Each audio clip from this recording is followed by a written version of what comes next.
also to get more women elected and appointed to political office in 2019 and beyond. The sheer strength and force of women across this country, harnessing their numbers, experience, youth, economic potential, and voice cannot be easily ignored. So this again is a charge that this audience must embrace with urgency. And you can count on UN Women's Partnership support in this endeavor. Let me conclude by recalling that age-old quote which states that the journey of 1,000,000 miles begins with the first step. And in the same vein, whilst the goal of achieving gender equality may be daunting given the existing challenges, we must also recognize that change starts with each and every one of us individually in our own spheres of influence. We can and must model the change we want to see in all our diversity, because of course there's no single narrative to define our experiences as women, as professional women.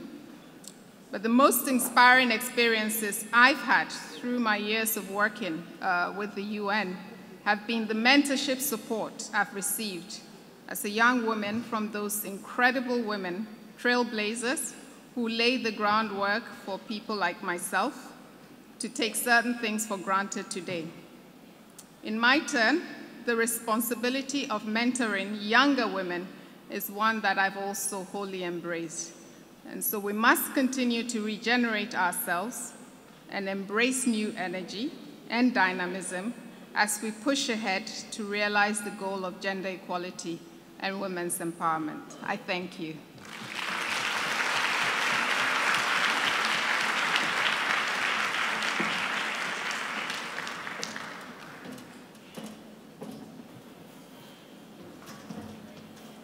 Thank you very much for that very informative and inspiring speech. Another round of applause, please.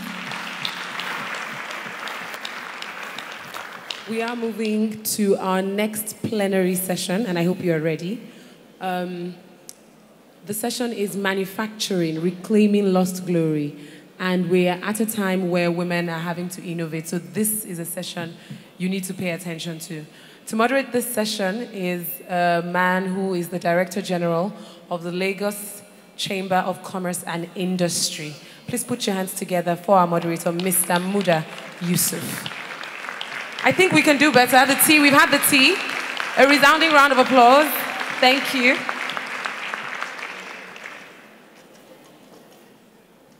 There will be a Q&A after the session. Would like to say that after the discussion on stage, the first 3 people to get to the microphones their questions will be taken first, and then the moderator will decide how much farther we will go.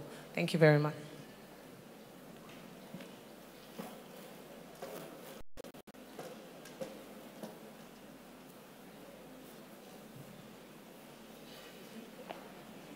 The panelists.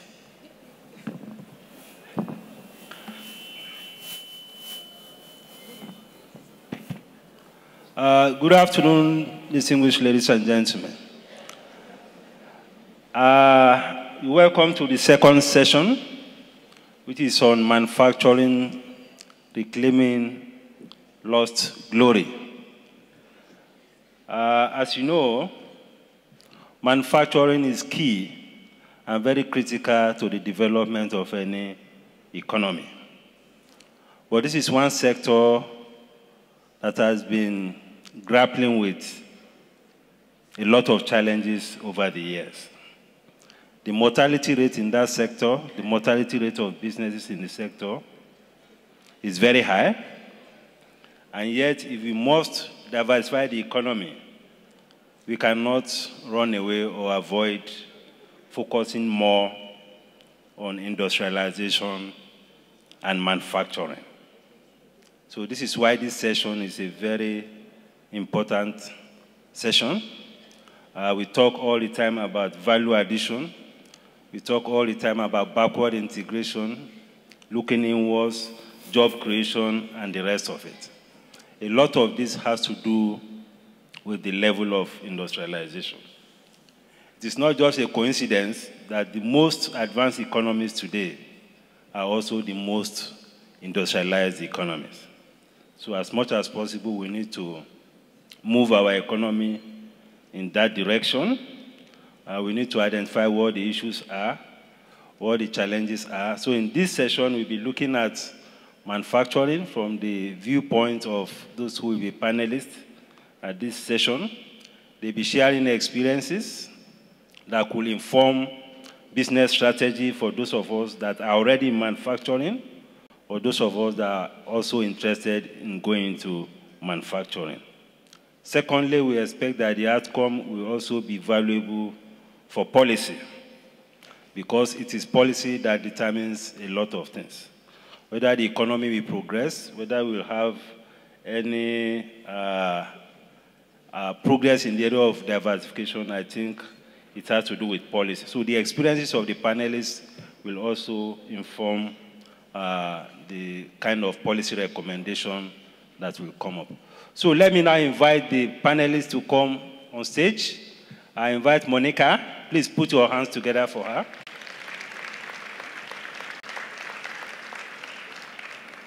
I have Kofo, please. I have Peter, please.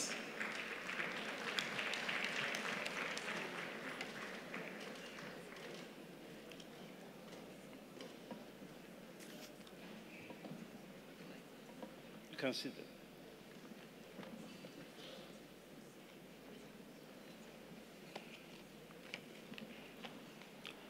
So, we have just 1 hour and we'd like to make this as business-like as possible. So I will start with Monica. Monica is in food processing. She will share her experience as an investor in food processing and what exactly has been the challenges and what kind of strategy has made her sustain her business as a manufacturer or as an industrialist in food processing. Monica, over to you. Hello? Yes. Good afternoon, everybody. I'm actually from Zambia. I think a number of people have asked me if I actually manufacture in Nigeria, and I actually manufacture in Zambia. But what is important is that my journey begins from here. I was a lawyer not 6 years ago, working here and living here in Nigeria and working for a large manufacturing conglomerate when I caught the bug. I worked for a very visionary and a very to-do boss, and I saw things differently from being a lawyer. I had been a lawyer for 15 years, and I began to see actually that real impact was not in law, as I was doing, but actually was in manufacturing. And I began to question myself about what my purpose was and what I wanted to do. And I had a very successful career. So when I decided to pack my bags and move home, where I had not lived for 13 years, people thought there was a serious problem. And they questioned, but you don't know anything about what you're doing. And what kind of manufacturing are you going to do? And you have not lived in your country for 13 years. So are you sure about this strategy? And to be honest, I wasn't. But I knew a few things. I knew I was intelligent enough. I knew at least I believed there was no barrier to preventing me realize my dream. And I thought, well, I think I'm smart enough to either, if I didn't know it, I was going to hire someone who did. So I moved home, and I remember sitting on a plane one day, speaking to someone, and they said to me, oh, what do you do? And I said, oh, I'm in food processing, you know, very happy with myself. And then he said, what's the name of your restaurant? And then I realized, actually, because one, there are not very many women that actually are in manufacturing, let alone food processing. And the reality is it's because of the challenges around manufacturing. I mean, there are very, very few women in Zambia who do it, let alone black women who do it. So I come from an environment where dominated by foreign multinationals. So one of the things I realized was I had to be committed to what I wanted to do, because I would have easily turned back. And remember, I didn't know anything about what I was doing. But I was also sure that if I committed to it, if I learned enough about what I wanted to do, it could succeed. So we've been doing this for 5 years. We're a manufacturer of food. Zambia grows a lot of food, as many of the African countries do. but we're also an importer of food. We import about 80% of the food, which we could actually manufacture. So what we are doing at Java Foods now is using a lot of the locally grown foods such as maize, soya bean, and wheat to produce food. So we are the leading instant noodle maker, which all of you know Indomie here. We are the Indomie in Zambia, and we have done exceptionally well with that. We are also one of the leading manufacturers of nutritional cereal because now we really believe our vision and our ethos is about producing affordable nutrition because of the high and alarming rates of malnutrition. So remember, when I started this, I was not actually on this path to nutrition, but somehow as you enter, as you continue, as you start, you end up going somewhere. And it's ended up that now we speak a lot about nutrition. It is what we do. We look around food safety. What are our kids eating? What do we want to manufacture next? And where do we want to go? The reality is in Africa, manufacturing is about scale. I have to be that honest about it. Because of the challenges around supply chain, around skill. In Zambia, the last time we manufactured successfully was in the 80s. Technologies have moved, things have moved, and when I started, I couldn't even get a food technologist in Zambia. We had to import a food technologist. But it's not all impossible. The market is here. You all need to eat. You don't even need, before we even think about export, are we feeding ourselves first? And that's a big opportunity, a very big opportunity. So as I said, although there are a number of challenges around skill, around supply chain, around financing, because to get the technologies, it is quite expensive, I think we're seeing a lot more support from government to appreciate the need for local manufacturing, but also from people who capacity build because they want to actually create local capacity in manufacturing. Thank you. Thank you very much.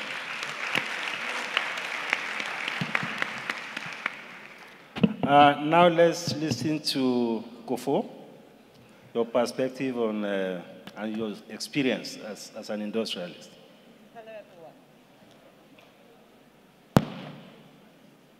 Hello. Hello, everyone. Good morning. Kofo Akinkube is my name. I've found myself in manufacturing. Banking background, 12 years, and then left for home reasons and started my entrepreneurial journey about 19 years ago.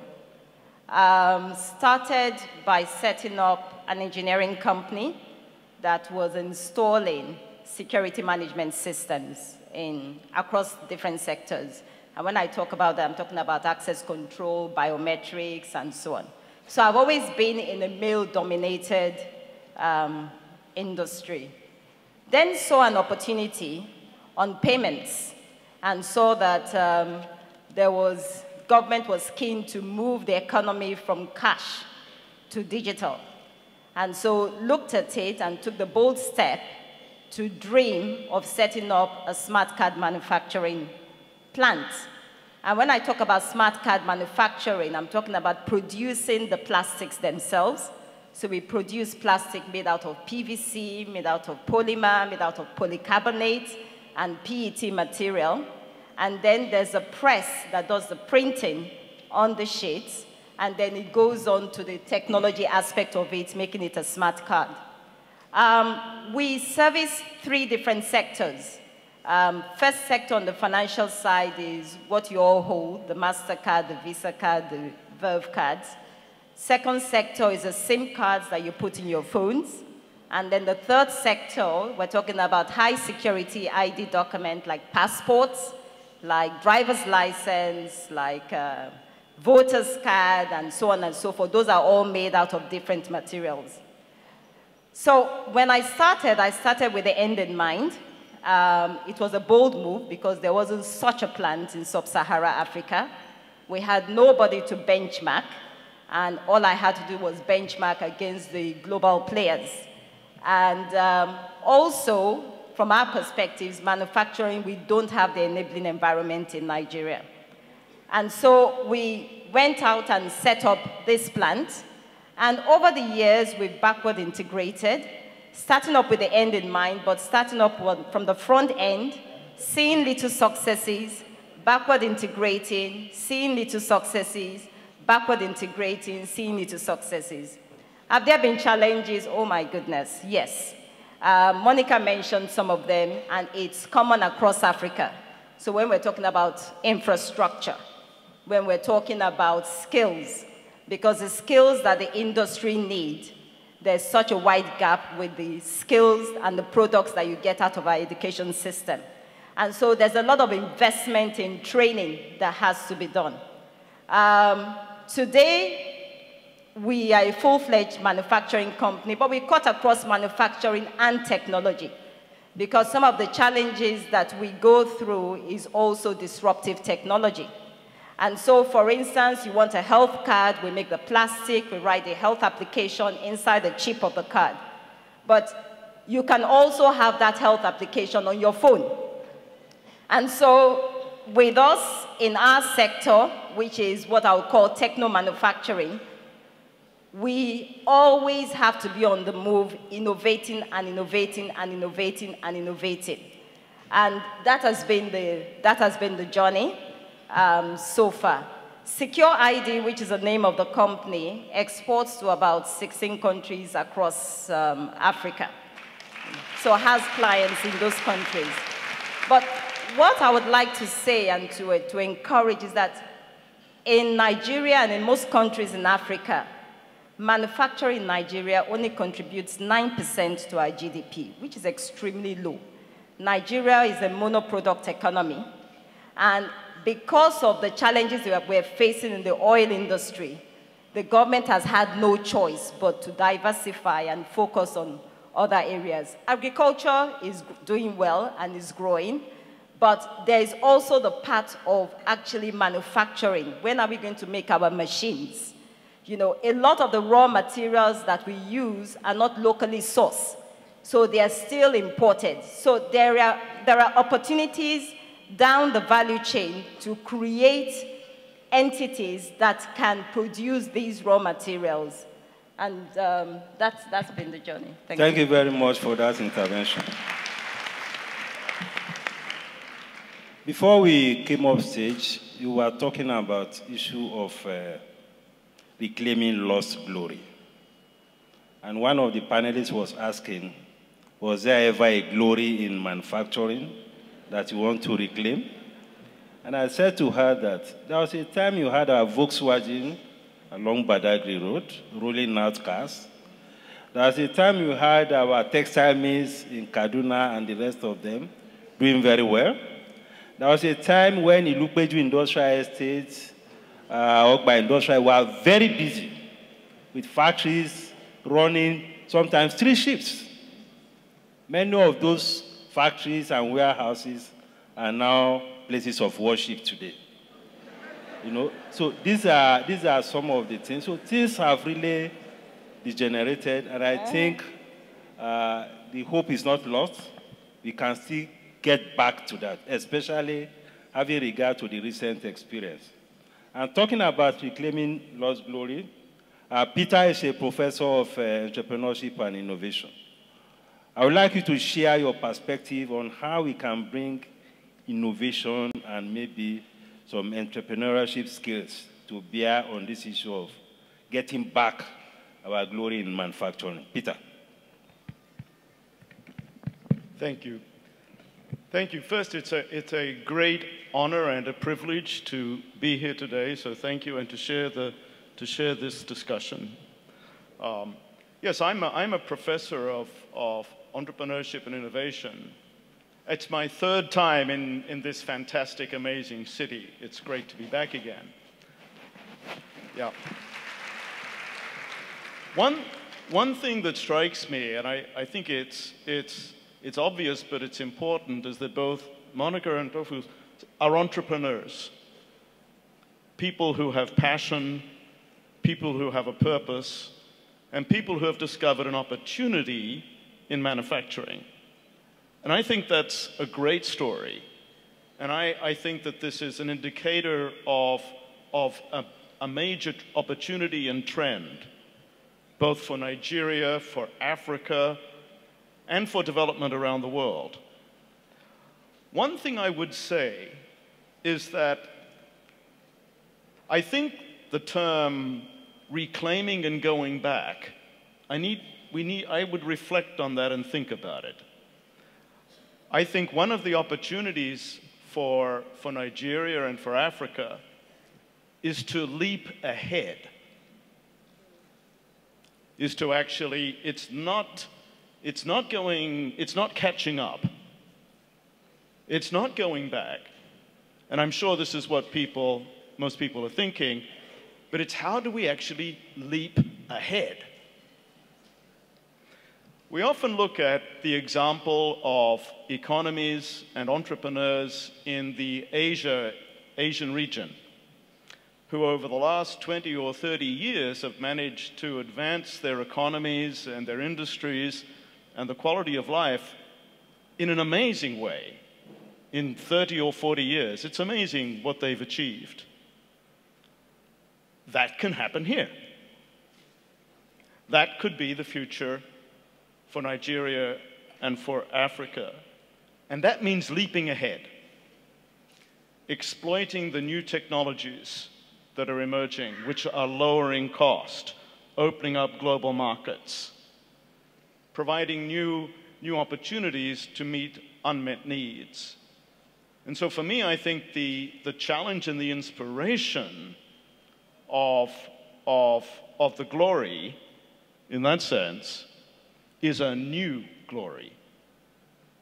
And in that sense, I think entrepreneurship and innovation and the energy and the passion that I sense here, for me, it opens up the possibility of the leapfrog effect of creating a new trend of growth. I think it's also true that one of the things that I've observed, and I'm very privileged to have a number of students from Nigeria, most of whom want to come back. In fact, I've got a few planning their businesses already to come back. One of the things that I think is very interesting in the conversation here is the important role that women and their leadership play in affecting social change, in opening up new perspectives for youth, and in, if you like, I think, in that sense, I think that women and women entrepreneurs have an opportunity to affect change, which is often very difficult for institutions and for men. And I think we observe this in many parts of the world. So I think there's huge opportunities for entrepreneurship and for new trends in manufacturing, for leaping ahead. You want to look?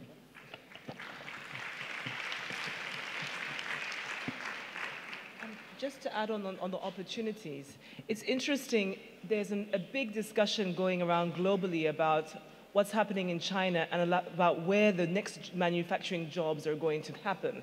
And the discussion is Africa. I don't know if you've seen the articles of, particularly this year and last year, about the high costs of labor in China, and that the Chinese are actually now looking to Africa to bring manufacturing businesses here.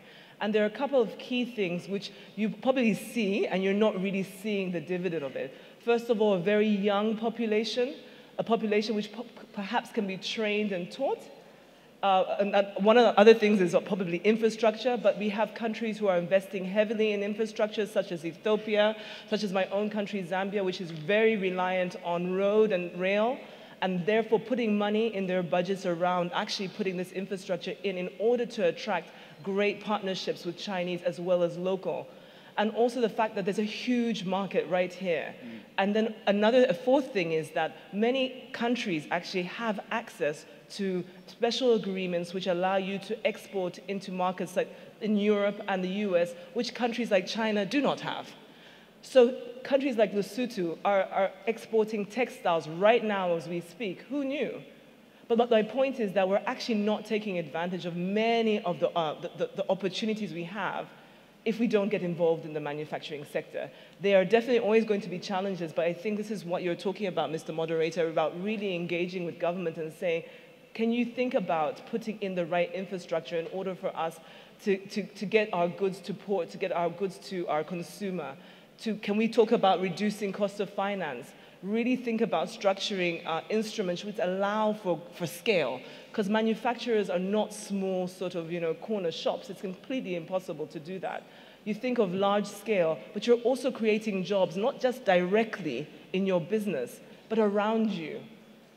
Think about all the suppliers you have to deal with for packaging, for ink, for uniforms. You are scaling someone else's business by bringing in a manufacturing business into Nigeria. So it's really think about the impact directly that you're going to bring, as well as indirectly. And it will absolutely change the environment. Thank you very much. Now, I'd like to find out from Kufu, is there a gender dimension to this? Is there a gender issue in manufacturing or as an industrialist?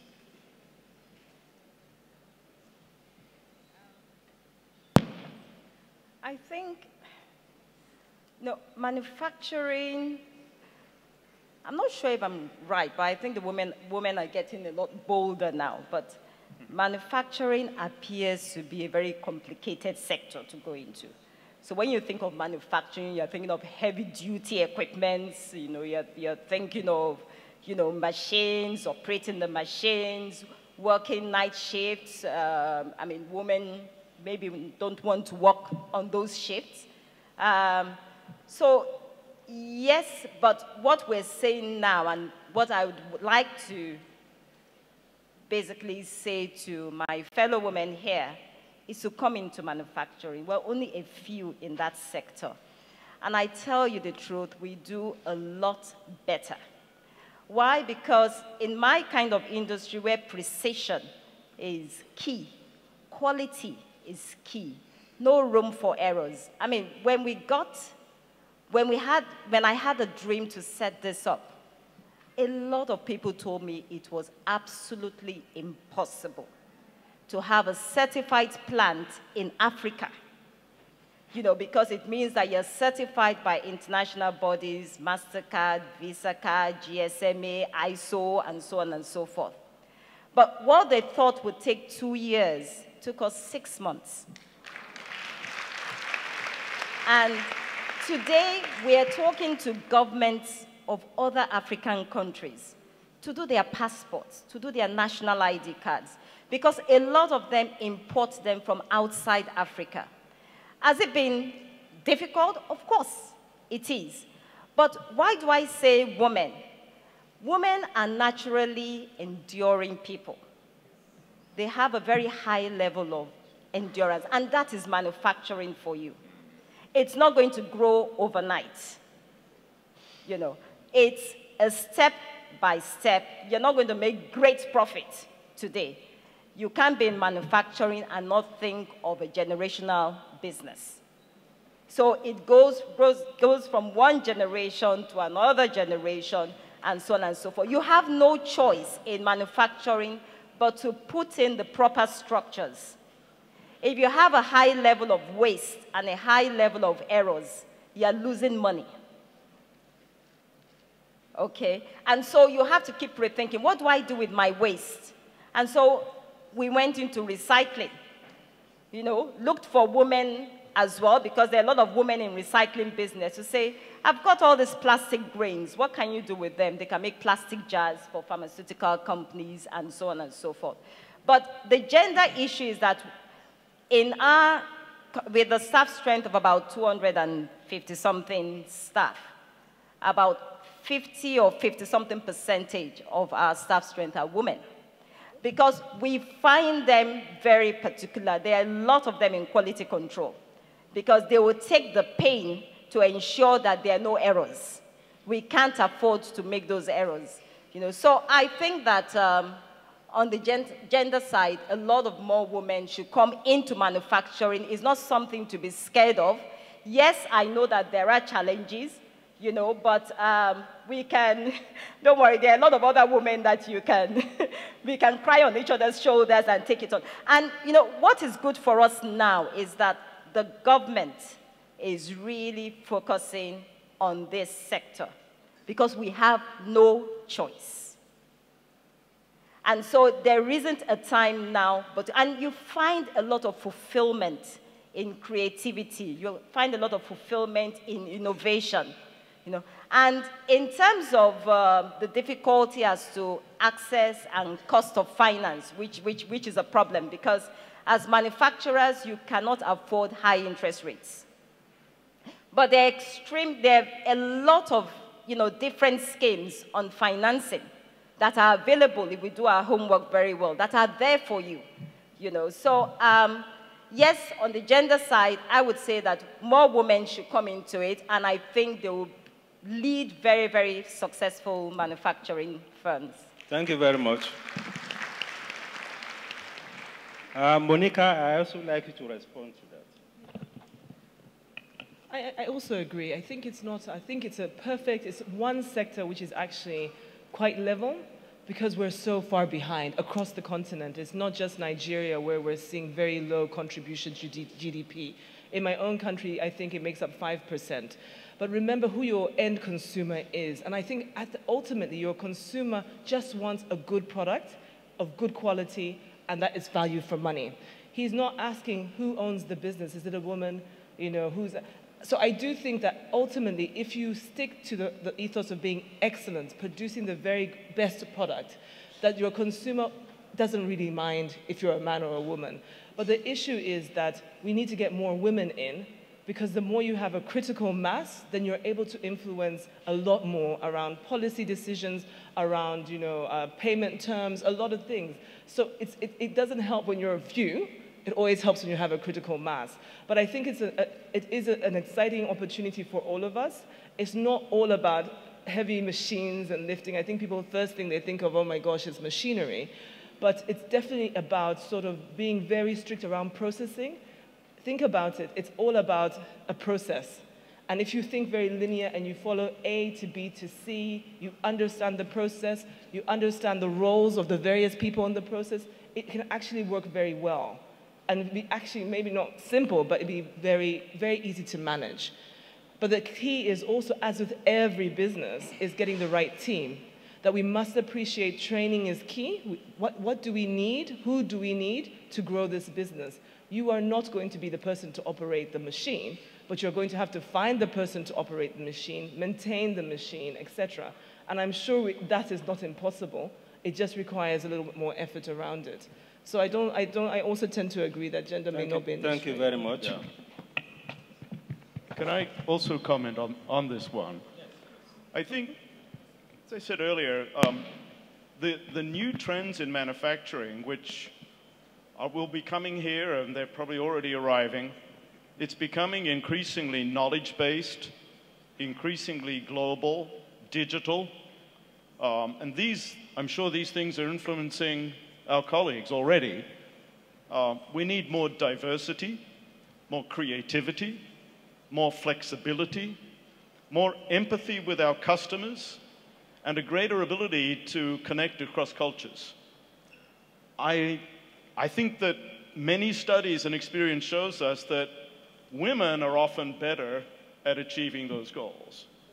Or often they can lead us. So I think that in terms of achieving a manufacturing base, which is open to change, more connected, more ready to empathize with customers and to exploit opportunities, I think in that sense there is a gender benefit for the entry of women into manufacturing. Thank you very much, Prof. Now, I know that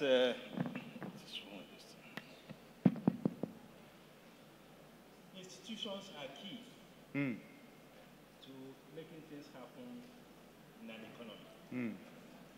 Could you share your perspective on the role of institutions? Your mic. Mr. Mutter asked about the role of institutions. The role of institutions. And policy. Yeah. I have a little rule that I apply to governments everywhere, whether it be in Spain, where I live, or anywhere, which is, if you give me a policy for startups and entrepreneurs, also give me a policy for scaling at an industry level. So I think institutions, in that sense, one of the challenges for institutions and for governments is to make those big changes required to allow for the scaling effects that Monica referred to. Startups is not so hard, and it's great. We need more startups, and I support startup policies. They're wonderful. But for every startup policy, we need a scale-up policy. And that often requires institutional reform and institutional action. And therefore, I think that leaders in government, also in major industries, need to see it, hopefully, in their long-term interest for institutional reform that allows for entrepreneurs to grow and scale their businesses and their manufacturing businesses. Now, as Monica said, there are increasing, and Ofu as well, there are increasingly opportunities for entrepreneurs, but the institutions have to therefore make sure that the infrastructure is put in place, that the financial regulations and that the business regulations are reformed. And I know that in the room here and in your own organization, I'm sure you are working hard to make those things happen. My suggestion is that in terms of affecting these changes, which are not easy, they're not easy, I think that the best thing to do is to choose the growth areas which you think are going to be, if you like, the easier first steps. Work on those, and then it's step by step. So it's a program that could take many years, but absolutely important that we institutional reform for scaling of manufacturing. Thank you very much, Prof. Well, at this point, I'm being told that our time is up. I think we go for Q&A now. So please, if you have questions or comments, indicate and please come forward.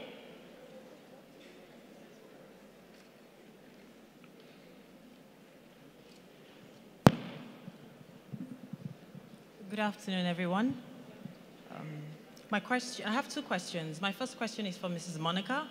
And this is a question that is personal to me. And I heard that you're in the food manufacturing industry. I am as well. I own a string of dessert cafes in Abuja. And I saw an opportunity for commercializing that. And that led me into production, into manufacturing. So I manufacture ice cream and gourmet popcorn.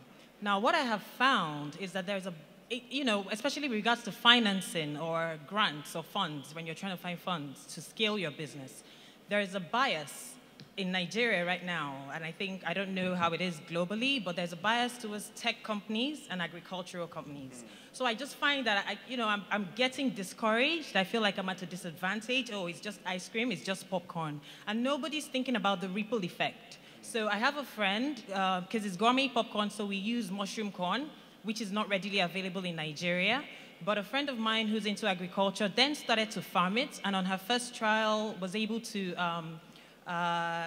produce about 200 bags, 223 kg bags at her first try. And now she's going, she's selling it to other manufacturers and stuff.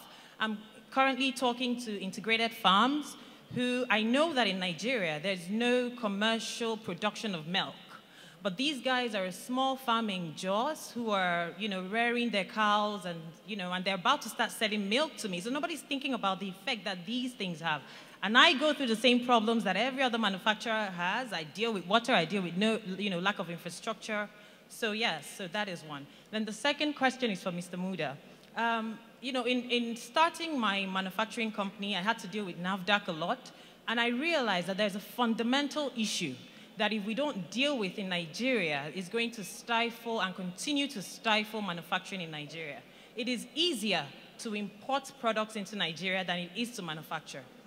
And the cost of setting up factories, the cost of dealing with NAFDAC registration within Nigeria far exceeds what it will take you to set up a company here in Nigeria.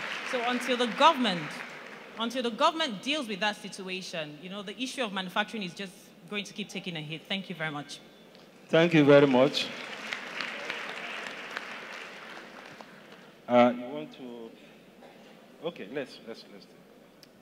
My name is Amabola Johnson. I'm not a manufacturer, but something that Peter said resonated with me because it's a concern that I have with manufacturing. And every quarter or so, we have all these Made in Nigeria fairs, where there are lots of entrepreneurs that have their own businesses, and they're doing various things, very exciting, very innovative, very creative. But as I leave those fairs, I always think, how do they scale? Because I see lots of very small businesses, and I think that in the next 5 or 10 years, we'll have lots of very small businesses, but none of them will scale the way they can or the way they should. And I think maybe Kofo is an example of how that scale has happened, but I think it's very rare. And you mentioned the fact that when you have a startup policy, you should have a scale-up policy. What are the kind of policies that you would recommend that we have in this country to ensure that we move away from startup and we actually begin to scale some of these very good businesses? Thank you. Good afternoon, everybody. Okay. Okay, my question is actually more for... Mike. Good afternoon, everybody. My question is actually more for Dr. Peter. I'm a civil servant, but I also have something to do with little kids. So I'm wondering, what is it... Move close to the mic, please. Okay. I'm just wondering and thinking, what is it that we could do with our curriculum that could encourage entrepreneuring? Because when we look around, most of the graduates we have around are just waiting to get a job in any company and work. Nobody's actually really thinking of what they can produce, what they have inside that they can bring out to add value to society. So I think the curriculum is actually important. Hello, okay. Good afternoon. My name is Olori. I run an apparel quality management company. And I found that what Mrs. Monica said is really true about the fact that China, everyone's saying the cost of labor is going higher and they're moving to sub-Saharan Africa. However, when you look at Ethiopia, you look at Kenya, they are leading the forefront when it comes to export. And I'm wondering, Lesotho, they don't even have 1/10 of the people we have, and they are top 4 in export in manufacturing. So my question is, what is it we're not doing in Nigeria? If I can do it, I will do it. But I want to know those things that I need to put in place. I can't wait for the government to change everything. I'm going to have to lead some form of change. So that's exactly what I'd like to know, because it's possible. We have the numbers. And yes, vocational skills and all those things are lacking. But, I mean, there must be some form of things that we can do as, you know, in Nigeria. Thank you. Okay. Okay, Prof. Wow. Good afternoon, ladies and gentlemen. My name is Olopade. Are you right? Now, unfortunately, you have not dealt sufficiently with the government functionaries who make it impossible for one to set up business in Nigeria.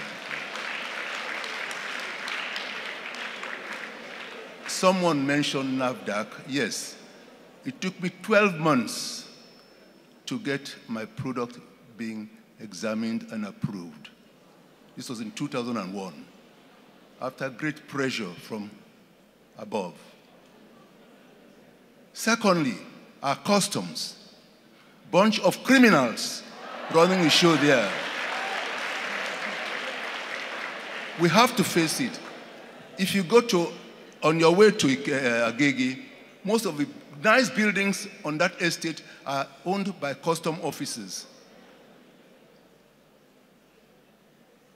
And thirdly, the government itself, they keep on shifting the goalposts.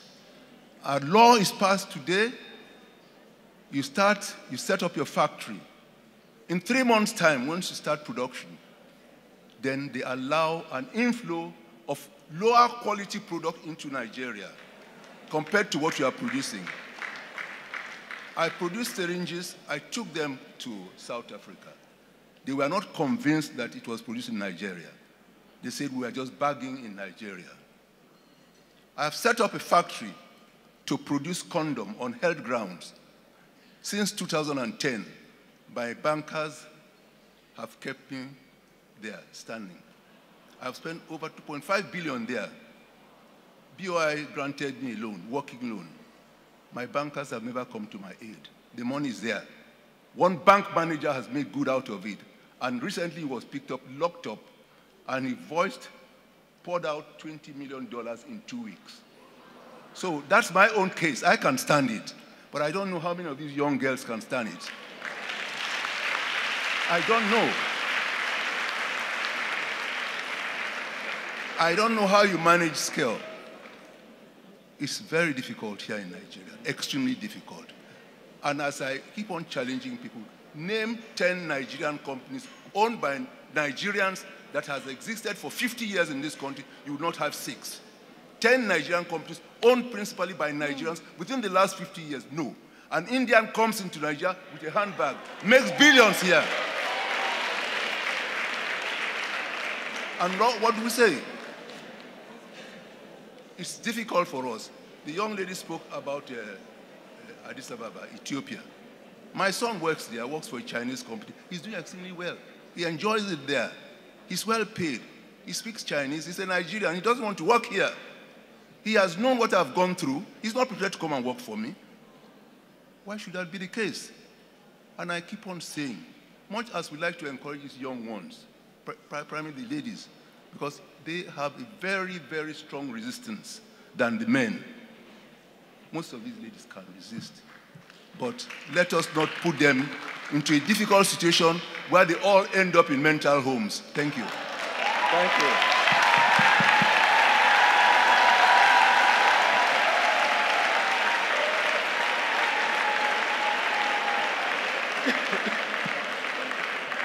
Good afternoon, everyone. Good afternoon. Okay, let's take the last two, please. The last two. Good afternoon. My name is Tokumbo Babajide. I'll be quick. I'm a doctor. I'm an occupational health physician. And my question, or maybe comment maybe, goes to Mrs. Akikugbe, especially because of the toxic waste that are being produced in manufacturing, and especially that has to do with plastic. Also, not just in your industry, to the small-scale industry that use your byproducts.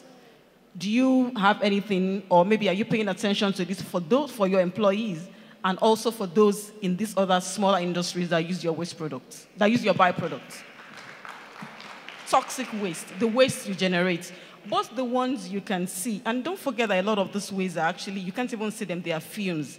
In terms of industrial hygiene, what steps are you taking to make sure that the air in the environment is safe? Both occupational health and health and safety. All right, thank you. Thank you. The last one. Thank you. My name is Doyin Obikaye, and I'm actually a project management consultant, but I have concerns with the manufacturing industry. And because of our theme or for this talk that says that reclaiming the lost glory, I think we need to look at what the issue was that made it lost in the first place. Because with the encouragement for women to come into this industry, we need to be able to see what those challenges are so that we can tackle them from the beginning as we step into the industry. So maybe you can help us. Thank you, sir. The very last one, please. Yeah. Thank you very much. Thank you very much. My name is Kende Daniel. I'm in the hospitality business. Let me narrow it down to catering. I've been in catering business now for 30 years. And it's been hard work, struggling, still struggling, but I think we're making headway. I'd like to concur with ladies. Standards, regulations is the only way forward. You want to set up your business. There are lots of people in our industry that wake up one morning and decide, oh, I'm going to be a caterer. And everybody now says, oh, yes, yes, they're good. But the question I ask is, in terms of the regulations, what is the Lagos State government doing about it in terms of, catering? You have so many people saying that I'm a caterer, and we do not know what hazards they harbor, right from where they buy to the end user, where who's eating the food, the staffing. Yes, they say they do medicals. Do they really follow it? We don't know how many people die from food poisoning, but it is alarming. I see it every day. We need help there. Thank you. Thank you. So we take responses now. Let me start. Sure. First of all, I want to congratulate all the women who stood up, who are running manufacturing businesses. Like I said, it doesn't mean you run a big machine, but you start from somewhere. So first of all, congratulations. But I wanted to ask a question. In the last 2 to 3 years, I'm sure you've noticed how expensive food is in Nigeria, right? All of us appreciate that prices have been going up, and do we understand why that is? Because a bulk of the food is being imported. And that's why, so the minute we do not focus on manufacturing, in bringing some of this production locally to stabilize your costs, be rest assured every year you're going to pay more for food and understand what that's going to do in the long run. So this is actually something we should have been talking about this yesterday to start thinking forward. It is a critical issue. The more we don't address diversifying our economies, the worse things get. So definitely we need to be having this discussion. So the issue about on the local side, definitely there are always going to be challenges. And I think what you've got to do, we've seen the tech guys are so much more flash. They use their apparatus to sort of tell you they're going to look, you know, we're trying to fund a project, etc. That's what they do. In agribusiness or agri-processing, and I talk about processing because it's the whole chain from farm to fork, you just have to be a little smarter. And you're already seeing it because you're already talking to farmers. Do you know how much money there is if you organize smallholders? The lady who was speaking from the British High Commission was here earlier. They fund a lot of money trying to organize smallholders, particularly women, to grow different variety of grains or crops, etc. It's an opportunity for you just there, if you're able to organize the farming guys you're working with, to help them say, I am their off-taker, so therefore fund me for X, Y, and Z. But it's about being smart about where to look for the money. I have a big argument with banks about when they come in to fund small business or manufacturing businesses, they tend to come late to the party when you've done all the hard work, right? And that's a fact. But it means that we have to, unfortunately, do a little bit more work around who are actually funding agribusiness. And agribusiness, by the way, is a big buzz right now. The AFDB, who is headed by a Nigerian, that's all he's speaking about. And he's putting up a fund for $10 million to fund SMEs in agri-processing. So not just sort of growing the food, it's distributing it, it's making it. And food is not just cereal, it is ice cream, it is snacks. But what's important is, are you producing it locally? So I'm giving you more work, because it's not as easy as sort of, you know, someone coming here and they have all the flash, but it's possible. It just means you just have to work that much harder. So don't be discouraged, you're doing the right thing, right? Okay. I think the second point which was addressed to me was about markets. And gosh, I wish I was Nigerian, because I can tell you this is a great market. I have to export because we are a population of 15 million. The whole country can fit into Lagos. And we're all over the place. We're at the farthest corner, so you can imagine just distributing 10 boxes to the furthest corner costs me so much more, it's cheaper to send it somewhere else.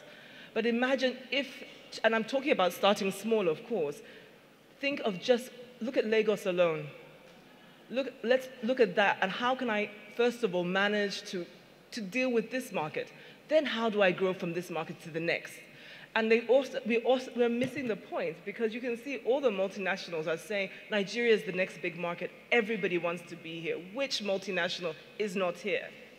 So they see the difficulties and they price it in there. So I do appreciate power is still very expensive. It's probably still your most expensive input.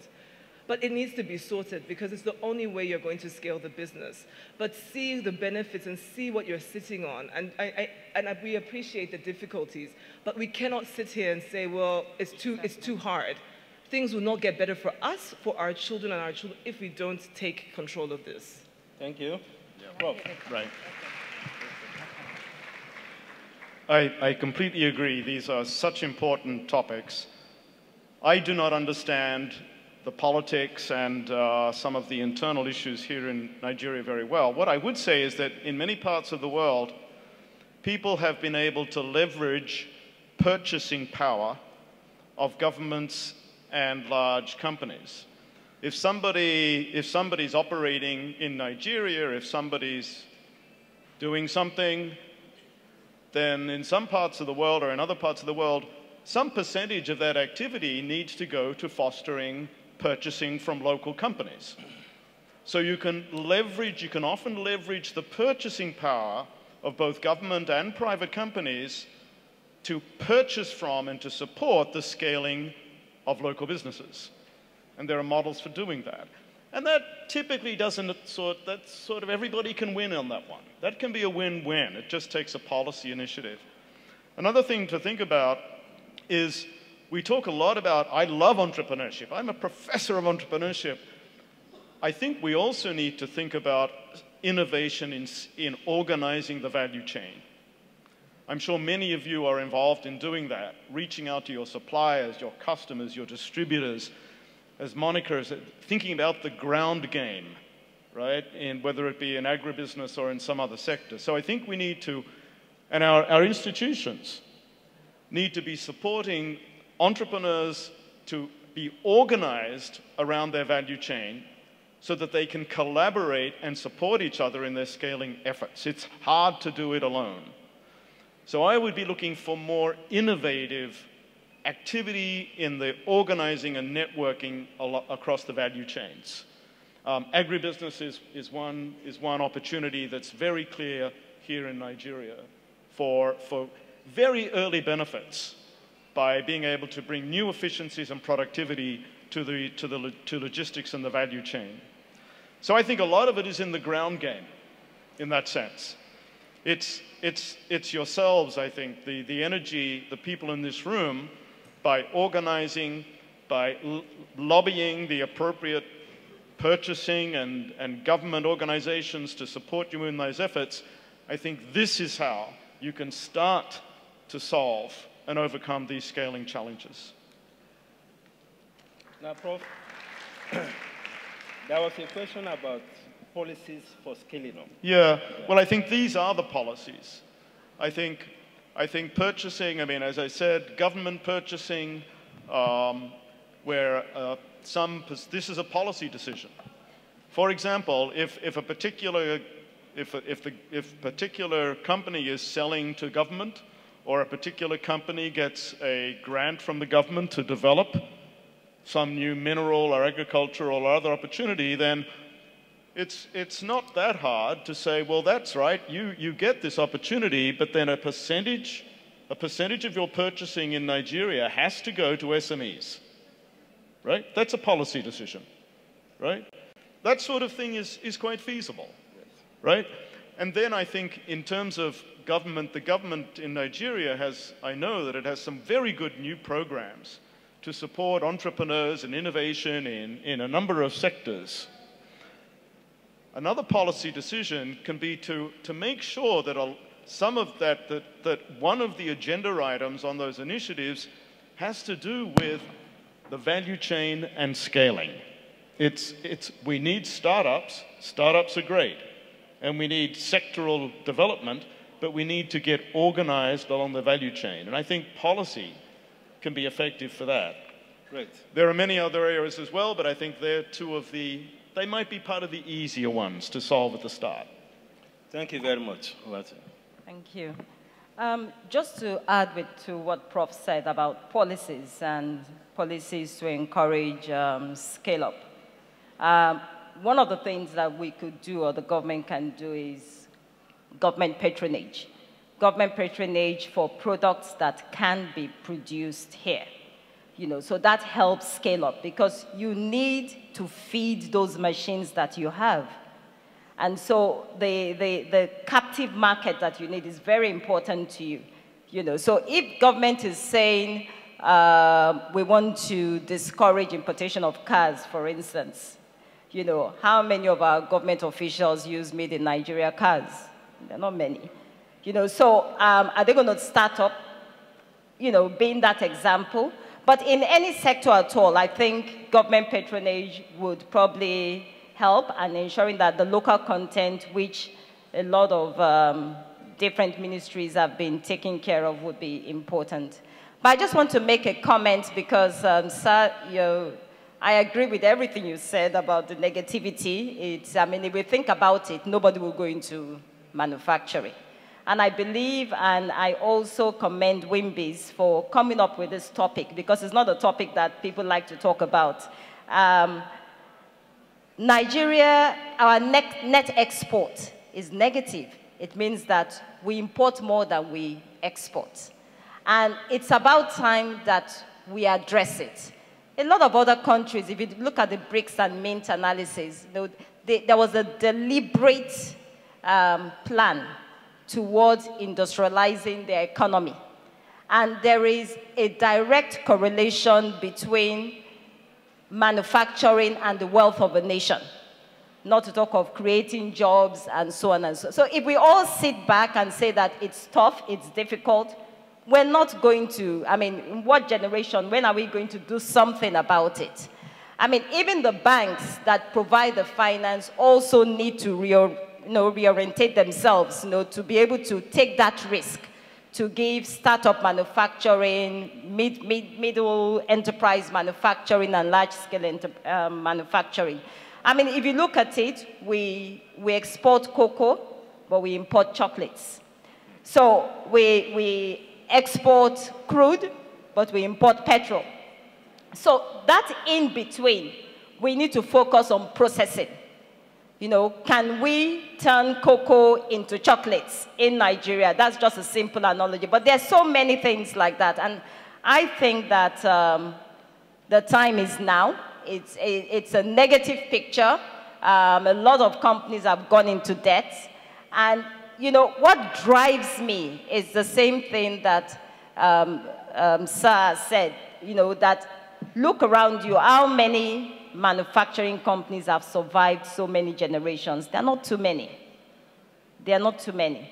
But we've got to do something about it because at the end of the day, the gain is much, much bigger than the pain that goes with it. So I would still like to encourage everyone. I'm sure that there are some manufacturers here, they've survived it, and we can do it. You might have to be a game changer because you'll be doing something that has never been done. You're fighting customs, you're fighting so many things.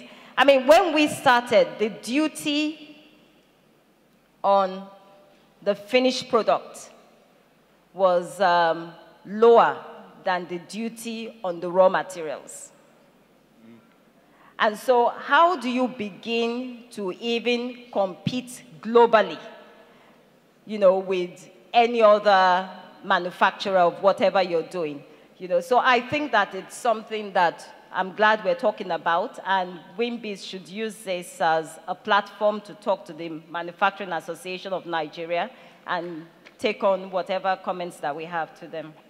Thank you very much. Can we please appreciate our panelists?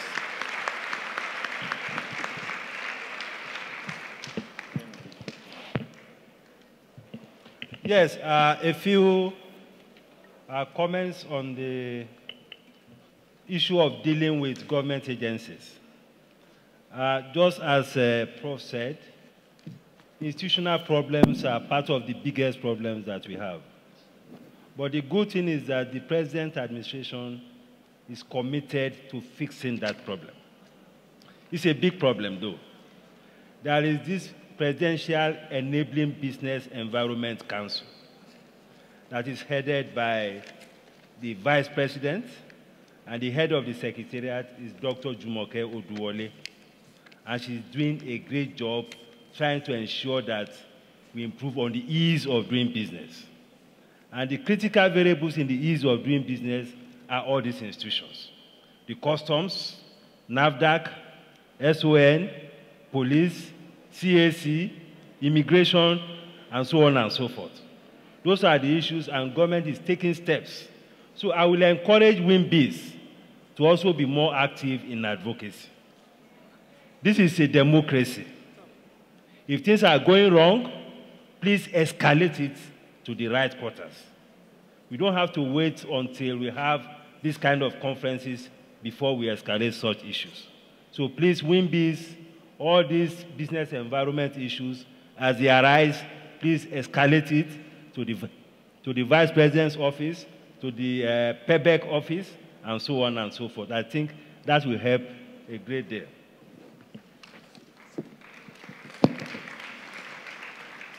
Well, on that note, I think we'll round it up here.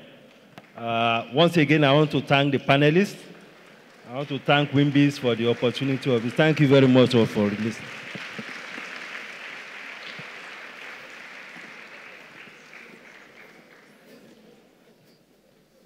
Thank you very much, Mr. Muda Yusuf, for a beautiful session. We should give this panel another round of applause. Thank you so much. If you would rise and just take a group photograph. Ladies, are we inspired? Are we challenged? Are we ready to do more? And are we ready to be the future? Just before we go for lunch, some housekeeping. The tags you have some numbers on them. So please, those are the numbers with which you will identify the tables or the sections where you would have lunch. So please, and work with the ushers. They're available to help you, first of all. Also, don't leave your valuables. So, for the tea break, for lunch, if you have tags numbered 1 to 5, you're in the room next to us, the tea break room, and you're downstairs. Tags numbered 6 to 8, you're also next door, but you're upstairs. If you have tags 9 to 11, you're outside of the hall just to the right, and the room is called Iris. There are a lot of serving points, and we've tried to make sure that everyone can get their food quickly because we have about 30 minutes for lunch. Also, if you don't have a tag, please go to 7.11, which is outside to the right in the Iris Hall. Also, your valuables. Please don't leave your valuables, please. We found a card holder, and the name on it is Chinyere Okorocha. Please come and identify this card holder, and you can go away with it. Lunch is about 30 minutes. So please, the conversations, the networking, the food, and let's be back here in good time. Thank you very much.